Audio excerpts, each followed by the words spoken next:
Welcome, welcome, welcome to another episode of Your Next 50, where we invite you to always play bigger, to conquer those limiting stories and beliefs that are holding you back, and be intentional so that you can create the abundant life that you desire and that you deserve. I am Sylvia. And I am Jenny over here, and it is our pleasure to introduce to our audience Miss Valerie Pisano, the president of MILA. Welcome, Valerie. Yay, Thank you. Valerie. I'm super happy to be here. It's amazing. I am so excited because Val and I go back, like way back, like 20 years back. And she was a member when I worked at the Junior Chamber of Commerce of Montreal, which is an association, networking association for young professionals between 18 and 40 years old. And she came in one year with all of her fire, her energy, and this willingness to want to take a seat at the table with some people were older there, and she was only 23, and say what she had to say and change the world. And that is who we have in front of us today, Val. And I'm so happy that we get to talk to you today. And I told Val that I won't share any of the stories that I know. Or pictures. We said no pictures, no stories. No pictures, no stories. But we had a lot of fun. You can imagine we organized in committees 60 networking events per year at least. I think I went to all of them. And Valerie, just your career, we're going to hear about it, just took off from there. And I would love to hear, why don't you start us off, Val, and introduce yourself? Yeah, it's such an interesting question, right? Who are you? There's so many ways we could spend half hour on that, right? So I guess the official title is president of MILA. MILA is Quebec's Artificial Intelligence Institute. So what that means is it's a non-for-profit organization that basically brings together a community of 1,000 people, most of which, about 800 of which, are researchers. So think professors, PhD students, master students, people who are learning and or developing what we all refer to as AI. And so I get to be the master of ceremony, try to make it all the little pieces fit together, or as I like to say, they're the content and we're the container. We're just trying to create an exceptional environment for exceptional people. It's a very interesting time to be close to what AI is and what it's becoming. There are many questions that are being asked about it. Beyond that, prior to AI, artificial intelligence, my biggest passion in life was and continues to be emotional intelligence. And so I was a chief talent officer at Cirque du Soleil, which basically means I was managing human resources, which is the first thing I changed. I don't like referring to humans as resources. So talent felt like a better... Such a great word, talent. I like that. Yeah, think about it. Like, would you like your kids to be someone's resource? No, of course not. They're talent and you're lucky to have them. So chief talent officer, I did that for a while. And then prior to that, I was a consultant at McKinsey & Company, where essentially all the work I was doing was about the human organizational side of problems. Right? So if you think about consulting, companies have this big question and they go to consultants and they say, can you help us figure it out? Yeah. So part of it is kind of, okay, what's the answer? But the other part of it is, how are we actually going to do this? Like, our organization is 50, 100, 1,000, 10,000 people. How do we get the human beings to wake up in the morning and care about this? So that was kind of my passion. And as this story kind of unfolded, I also had the incredible privilege of becoming a mom 3 times. And so I have 3 daughters, Chloe, Emma, and Jade. 3 girls. 3 girls. Yep. We have a dog. So He's a male. Yeah, the dog's a boy. But yeah, a lot of girls. So that's a bit of my story, I guess. And it's and when Jenny and I started chatting about this this title here, owning your seat at the table in male dominated sectors. So we were like, who could we invite? And then I had this recollection of you, Valerie, working at McKinsey, and you talking to us at some dinner that we were at about being 2 or 3 women in a sea of like almost 50 men. And there was just, these young women here, these guys not used to maternity leaves. Like, that was just never, and you ladies were all starting to have your families. And then we say, okay, we have to talk to Val. And then now in this AI world, which and you can correct me if I'm wrong, but I do believe I was reading, I think it is on a McKinsey blog post that they had somewhere, that 20% of the researchers are male. So you seem to be attracted to these male dominated sectors. I would love to see have you ever thought of it that way or not? Yeah, it kind of just happened that way. I don't know. And when you were telling a bit of the story of when I was 23 and we were at Jeune Chambre de Commerce and everything, I was kind of reminding myself of who I was and my perspective on the world back then. And the truth is, I graduated from university 100% convinced that the world was completely equal for men and women. Like, I was one of two daughters in a home with amazing parents who were always like, you can be whatever you want to be in life. I went to school. I worked hard. I had good grades, as good as a grade as anyone else sitting around me, whether they were white, black, girl, boy, didn't matter, right? It was a pure meritocracy in that sense. And so I entered the job market and had, my first professional experiences convinced it was an inclusive, fair world. And I think that's maybe the first thing I want to share. The first couple of years were really tough. It took a long time for me to realize that maybe I wasn't the problem. Because those first few times where you get interrupted, where your idea doesn't get picked up, where everyone kind of seems to coalesce and you're like not in that vibe, that you feel uncomfortable, all those first things, the initial reaction was, okay, it must be me. I'm not doing it the right way, right? I'm not speaking the right way. I'm not explaining the right way. I'm not working hard enough. And so it was a lot of kind of integrating it as feedback about me. And there's some of that.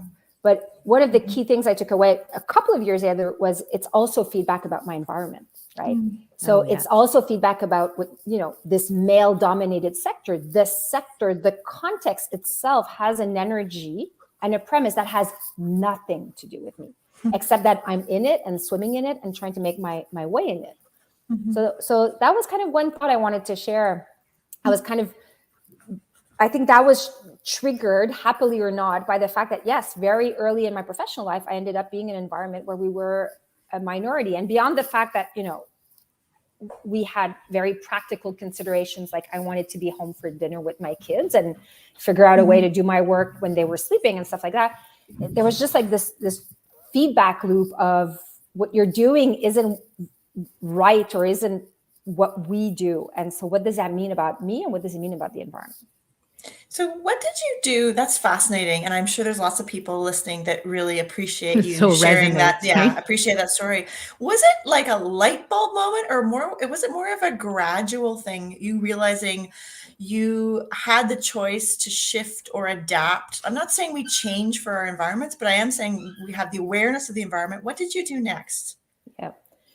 To be honest, and this is a bit controversial in today's times, but there was a bit of a light bulb moment back then, about 5 years into my career at McKinsey. Sheryl Sandberg wrote Lean In. And we can like her now, we can have opinions about Facebook, we can even not like all the parts of the book, but it was the first time that someone was talking about this, was saying, it's not all about you. There's a context, you're tired because you're swimming against current. That's what's happening. And I remember reading the book, like literally, like I didn't stop. I don't think I was like, oh my God. It was like suddenly having glasses and seeing the world in color instead of black and white. I was like, okay, now. And so there was a bit of a light bulb moment.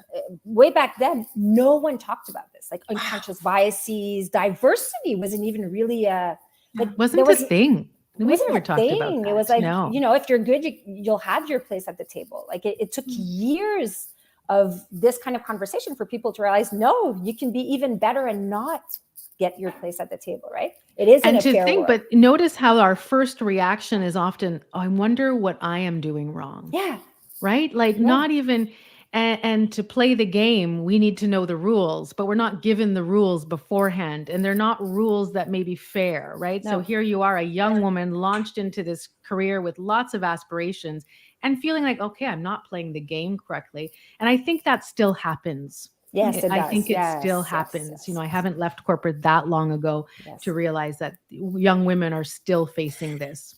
So Valerie, tell me about what it was like to tell your boss that you were pregnant for the first time. You know what? For me, again, so I'm still in the naive phase of I'm brilliant. I'm beautiful. The world is fair. I'm having a baby. They're going to be happy for everything's me. going to just like fall in place, right? And not realizing from the moment everyone kind of knows you're pregnant and you're leaving, already the context shifts, the opportunities start shifting. And then in certain industries more than others, it significantly affects your career path, right? So if you think about consultancy or lawyer offices or law offices or accountancies, it's really like a path where like every year you're supposed to get a couple of things done and you're moving up all the time, right? And so if you're basically stopped or leaving or on your way out, it really, there are really certain types of environments. So honestly, I didn't even give it any thought. I think it's a couple of years later when I had 3 babies and still a lot of talent I wanted to contribute and still a lot of energy, but was seeing kind of everyone else not having to make any compromise or navigate this and I don't think the men were necessarily happier in all of this, by the way. It's just that they kind of didn't have a choice, right? They were males and were expected to behave a certain way, which was essentially you let your wife or nanny take care of the kids and you're at work until you're not, right? And if you're lucky, you get your Saturday off. Very unhealthy environment, by the way. Yeah. But whereas for women, we had a bit more of an option, but we didn't have any models and people didn't really know what to do with it. It was very, very tricky. Sounds isolating. Sounds very isolating. Which comes to an idea that, the mentorship. Did you have female mentors at that time to guide you? I had both, and I'm very ambivalent about the word mentor. It's very weird. So the word I love and the concept I think is crucial is sponsorship, which essentially means you're never ready for the next thing, right? Whatever it is whatever it is that I'm dreaming about for myself, or you're dreaming about for yourself, we're not quite ready for it, right? Because it would have already happened. Sponsorship means there's someone who knows about this and who sees you and who sees the potential of you and who kind of vouches for you, who creates that opportunity, who takes away some of the risk, right? This creator of opportunity thing is real. It's absolutely real in all spheres of our lives. Mentorship is tricky because for every good mentor I've had a terrible mentor. Yes. I've had a mentor actually tell me that I might want to consider lowering the tone. I don't even know if that's the right word, like talking in a graver voice when I'm advising CEOs, because I was talking I'm like, where do I sign up for that class? Like, I'm all about self-improvement and everything, but how exactly do I change my voice so that I sound more credible when I'm talking to male CEOs? So, and this was someone who cared for me tremendously and wanted my success, right? So I'm ambivalent about the word mentor because it's hard to be a good mentor. It's actually very, very hard. Well, they come with their own biases, right? I mean, and their own stories, their own limiting beliefs, their own beliefs about gender and the roles. I mean, so yes, finding that right person. I like the word champion, someone who's going to champion me, right? I think that's the other thing. There's no way you can do this alone. It's just too hard. We've just had like a 10-minute conversation and you can already feel it in the energy. It's like, it's hard. There's no way you can do this alone. Wow. So whether it's a sponsor, a mentor, champions, girlfriends, ex-colleagues, co-workers, oh my coaches. God. Coaches. Yes. Coaches. I actually, I've had a coach for the last, I think 5 years now. Yeah. It's a non-negotiable part of my contracts now. Like if you're gonna, if you're interested in me working with you, for you, this is part of what is this is part of the deal. Is I need my person. I need my guy or my gal in my corner who's there when I hit the floor. I'm gonna get up, but I need someone who's going to help me, at least give me the water bottle or something, right? Yeah. I think that's the greatest gift, greatest gift. Okay, so everybody listening to this podcast needs to hear that from our leaders, that opportunity to have someone in your corner. I like to think of it as a lens, a change of the lens, a change of perspective to help you see things differently.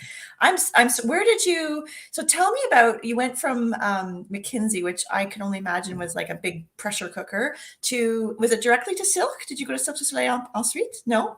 No, I did a bit of a U-turn before that. So when I was at McKinsey, as I said, I was working mostly on the human cultural side of organizations. Yeah. And McKinsey was partnering with a company called Mobius Executive Leadership out of Boston.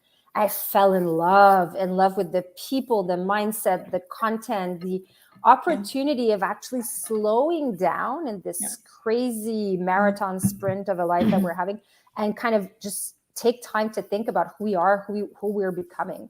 And so when I left McKinsey, I actually joined Mobius as a facilitator, as a core member of faculty. And so it was like the best job ever. I was going to meet with teams, going to meet with people, helping them figure out what they wanted, what was kind of getting in the way. You guys know you do this work. It's so incredibly rewarding.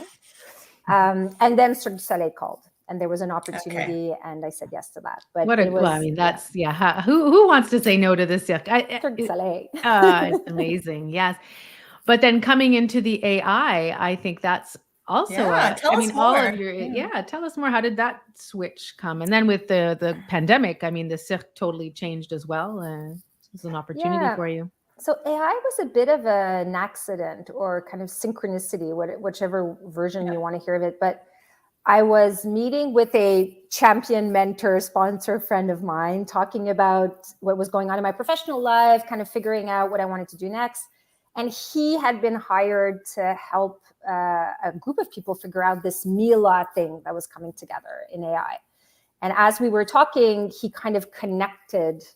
He had kind of this vision of, oh my God, if you take someone like her who knows nothing about technology, who is not groomed by the academic sector and this industry, and you put her there. If it doesn't work, it doesn't work, but it doesn't work fast, within a few months. But if it works, if you actually bring a human-focused person into this kind of organization to build it, but then to foster its culture, that could be really interesting proposition. And so essentially I was completely the odd woman on the slate to the point where I think he had to call a personal favor for them to even meet me in an interview. But it clicked, and it clicked on values. It clicked on, in the end, again, no matter your title, your role, we were a group of people talking about what this could be, how we would do it if we were to do it together. And it clicked, it really clicked. And that was about 4 years ago. And it's been an incredible journey since. Yeah. I love that. It is fascinating that, and I just love watching people's arcs, seeing the arc and what opportunities lead to something else. And I recall a conversation we had, Val, like many years ago, that you were drawn into the university piece and the education piece, but you weren't sure if it was teaching. Should I go and teach? I think I was at McGill working at that time. So we all have university experience. And I love, because many of your researchers are all, they're all based in universities. I love that what you said is that you didn't come from that university field. So you have this brightness, this other side of things, because universities they're very hierarchical places, very, the older men get, and women get tenure, and then the young people. So I love that that you were chosen for this. So without getting you in trouble, what has been the most challenging thing for you at MILA? I think it's been, so maybe in line with the topic we're talking about here. So the aspiration was very big, and there were a lot of people who had kind of agendas and were keen to make this happen. So it was a very, very, very intense first 18 to 24 months as we were building this. The most beautiful part of it being to actually have the opportunity to build my entire team. So I was basically the first hire. And so then I got to figure out who I wanted to work with, which is absolutely amazing. I think the biggest challenge for me has been, so this is kind of my work with my coach and something that goes way back. So this is kind of the red thread. So go back to McKinsey. I'm kind of trying to be myself. It's not working out. I'm developing a leadership style that kind of seems to jive with the environment, which is very masculine, very kind of autocratic, decisive, convinced. Do my work, have an opinion, express it clearly, convince people, win, right? That's kind of how I learned to be a leader. And then as I pivoted into Mobius, and certainly when I was at Cirque, kind of discovering and having a tremendous thirst for the feminine side of my leadership and saying, how can I do both? How can I have these moments where I study, I figure out, I know, I tell, but also have much more space for my feminine side and a leadership that doesn't need to know, that listens, that feels, that waits, that is patient. That's that balance, right? That balance between the two, right? And so that's been my biggest challenge, but that's also just been my body of work in the last 4 years of saying, all of this is important, all of this needs to be done. Sometimes my role is this, but more and more, how do I pivot towards actually not being the energy or the driver or the answer, but just being the facilitator of that for the rest of the organization. Right? And I can assume, like from the Cirque side, learning there, they're artists. Yes. I don't think that total focus, what you were talking about, how we do things, this is how we do things. Artists, you're going to collapse. They're going to collapse. And you know what? AI researchers are artists too. Oh, they really are. They really are. It's much more an art than a science. It's very intuitive. It's all kind of things. Yeah. So they're being allowed to flourish now in a different type of environment that perhaps they have seen before. We talk a lot about the balancing of the female energies and bringing them both. I think workplaces need both. Yes. We can see that in female dominated sectors as well. They when it's too female dominated, they need some male energy in there as well. Yeah. What would you say, or how do you, as president of this organization, how do you get women using their voices around the table? It's a really good question. And to me, it's actually just getting everyone and anyone, right? Because I think, so I've done a lot of work on kind of male, female, and female leadership. And I think it's kind of a good place to start because it's 50% of the population, right? Yeah. And clearly not having its rightful proportion of seats at the table. But more broadly, it's how can everyone just be more of themselves, right? That's the real spirit behind this conversation of diversity, equity, and inclusion, right? It's like, and including white males, by the way. Like, when did they all become the same? Like, that's not right. It must be so difficult to be a white male today. Like, seriously. And so the question really is like, how can I just speak my voice? And I think fundamentally, it's about trust. It's about building a culture where you feel safe. Where you can speak, you can try, you can be right, you can be wrong, you can express a certain degree of vulnerability and be safe. Wow. I think that's kind of psychological safety in organizations is the prelude to any of these other topics, because if not, it's a suicide mission. You can't just like, okay, I'm gonna go take my seat at the table. Like, there are moments for that, right? The fake it till you make it, the power pose, like all of these things work, and it's not sustainable, right? So it's more like, how do you actually create the environment where naturally we're being given the permission again to drop the mask and just be. I'm hearing more and more about psychological safety at work, and I really appreciate you bringing that up. And I also really appreciate what you said about everybody being included. With your work as a facilitator, I do a lot of this work as well. I'm sure you've gotten really good at coaxing out the quieter voices and softening the bigger voices. For those listening, any tips or tricks for people? I've had one where I'll say, I ask a question and I say, and I'd love to hear from someone else, or I'll say, any other ideas because there are people that are around the table that are smart, have been watching, have something insightful, either for fear or what Sylvia does, not owning their voice, can't say it. What do you do? I give them the mic very early on. So my favorite trick from all of this is the first 5 to 15 to sometimes 20 minutes of any meeting is really core. I start all my meetings with what we call a check-in. In French, we call it dépose ton sac, right? So I'm coming into this room, to this conversation. I'm going to check in, and it's not about work. Yeah. So it would be like, I'm a bit tired today, guys. It's been a bit rough week, or I'm actually super pumped. There's so much going on, but it's a bit of a moment for us to check in, and everyone gets to speak. And it can be as quick as 20 seconds each, but that to actually create a conversation where everyone has spoken very early on in the meeting changes the entire dynamic. Wow. Yeah, because it's always the same ones who don't want to speak, right? So giving them that opportunity. And we did a show once and talked about that. And even in Barack Obama's office, what they called the champions around the table were the older women, and they would champion they'd invite another younger woman to speak. and then tell the others to hold off on their comments, really holding that space for them to feel safe to speak, because in certain places, and I've been there and haven't felt safe to say my truth and be myself. I think I call it like amplification, right? So when you're one of the people who notices this going on, and there are very few who actually notice, there's one move, which is to say, oh, time out, everyone, I just noticed this happen, which is kind of a very aggressive move. The other is just to kind of amplify, right? Pick it back up, bring it back on the table, give that person more airtime by using your own airtime. Depending on the dynamics, so less within my organization, but certainly when I'm part of committees or group which are less gelled, which have less trust, right? So everyone's kind of trying to, be who they need to be in that conversation.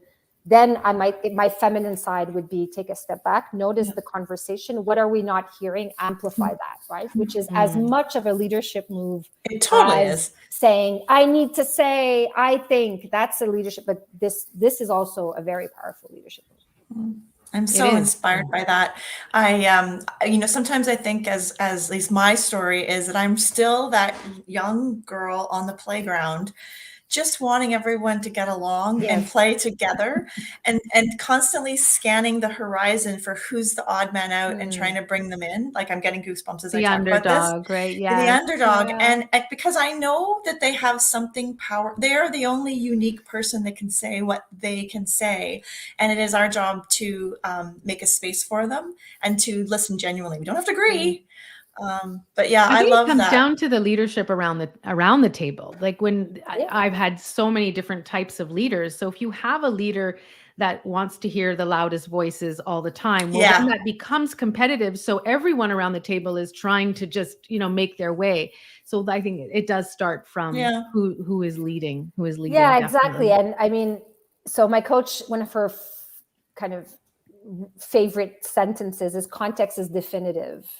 And there are some contexts where really we could have all the tips and tricks and strategies and have done there's nothing to do. Like I've had women come up to me, explain situations. I'm like, maybe you just have to find another context. It just feels like it's one thing to swim against current. It's another to be in the middle of the friggin' ocean in a tropical storm. Like at one point, you also have to choose if you want to be a part of that dynamic or not. So yes, the leadership around the table, there are always these key core energies that drive a lot of what is possible or not.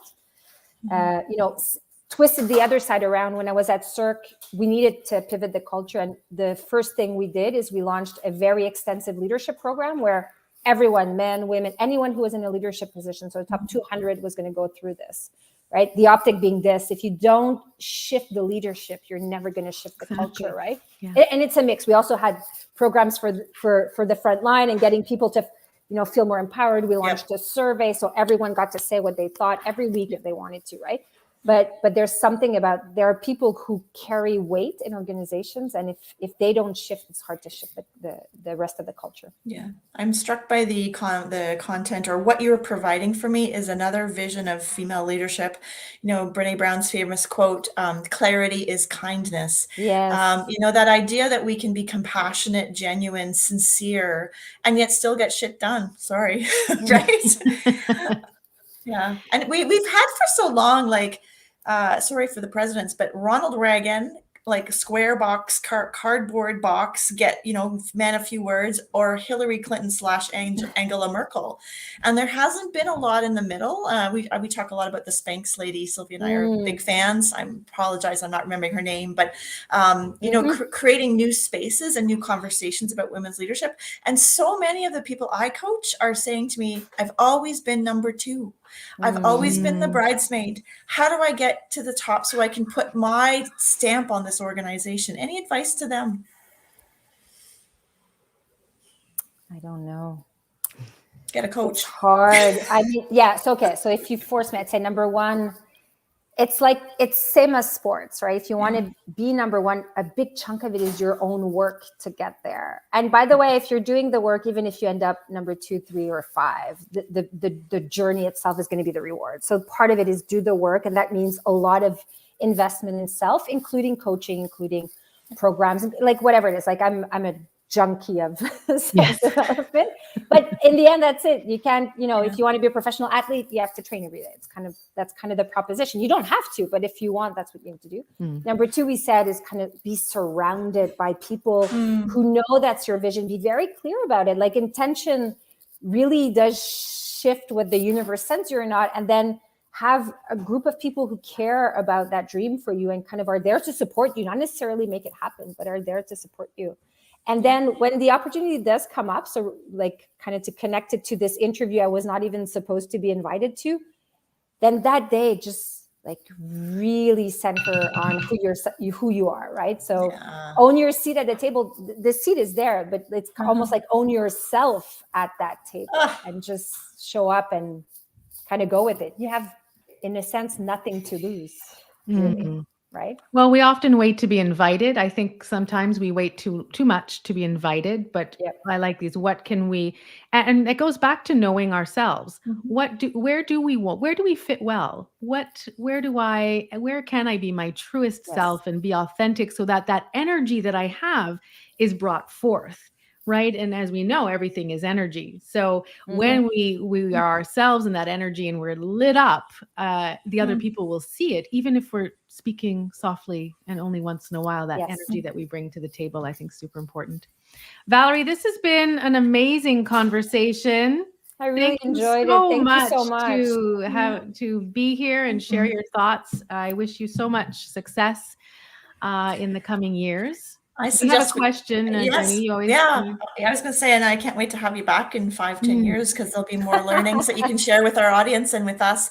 But we always ask at the end, our show's called Your Next 50. So what's in store to make your next 50 years the best ever, Valerie? Oh my God. It's a big question to end on. What's in store? More of everything I love. Not more of just one thing, more of a bit of everything. I love that. How old are your girls, if I can ask? Yes, they're 9, 12, 15. Oh, amazing times. Congratulations. Have fun with that. I'm going to my Christmas shopping next. That's wonderful. Oh, that's wonderful. Well, thank you so much. If you've enjoyed this show, please subscribe to the podcast. Please share it with your friends, because I'm sure you know someone who is waiting to take their seat at the table and might just need a little bit of a nudge.